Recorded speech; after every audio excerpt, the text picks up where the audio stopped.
First, though, to Libya. Fighters have been moving in once again on some of the remaining areas that are under the control of Gaddafi loyalists.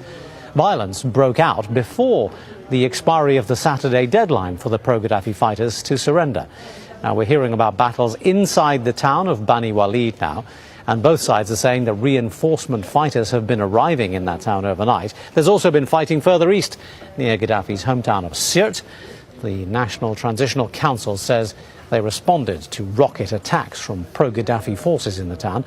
And the NTC also says it has dispatched hundreds more fighters down south to the desert city of Sabha. Now, the revolutionary fighters are telling us they're close to capturing BaniWalid. That town is 150 kilometers southeast of the capital, Tripoli. Anita Mcnaught is nearby for us now, and it's an important town, Anita, if only for the rumours that Gaddafi's son is in there. How are things going there now? Well, the situation with the Gaddafi family is, as ever and as always in Libya, fluid, subject to rumour, change without notice. It's not just one son, Saif al-Islam Gaddafi, who's rumoured to be here. In fact, Saadi Gaddafi declared he was here at one point. There's been word that Colonel Gaddafi himself might be here. There's certainly senior members of the regime from Tripoli here, which explains some of the concentration of fighters in this area. But until they actually get inside the city, they won't know for sure.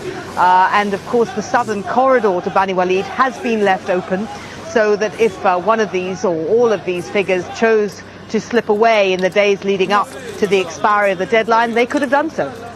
The nature of the fighting we're seeing thus far seems a little bit confused, Anita. This, from what I understand, is not part of a broader tactical plan. This broke out spontaneously before the deadline expired. Is that right?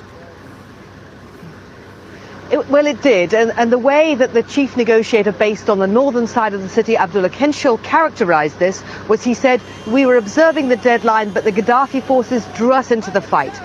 They moved up the road. We had to clear the road to make it safe for BaniWalid civilians to escape if they felt they needed to. They couldn't because of the presence of Gaddafi fighters there. We engaged them, and of course in the process got taken into the city.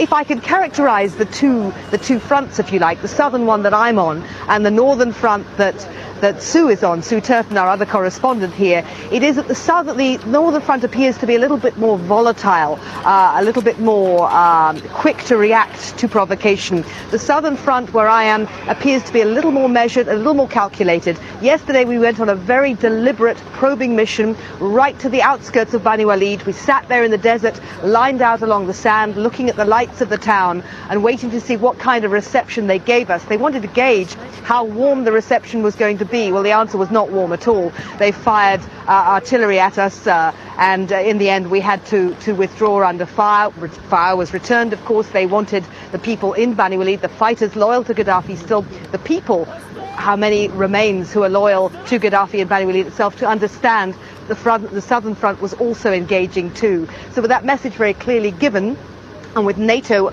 asking the southern fighters to pull back a bit so they could do some undefined work. We could hear it this morning when we woke up. We could hear the sound of big explosions in the distance. The intention is to re-engage from here at some point today. All right, Anita Mcnaught, live from nearby BaniWalid. Thanks, Anita. Talk to you later.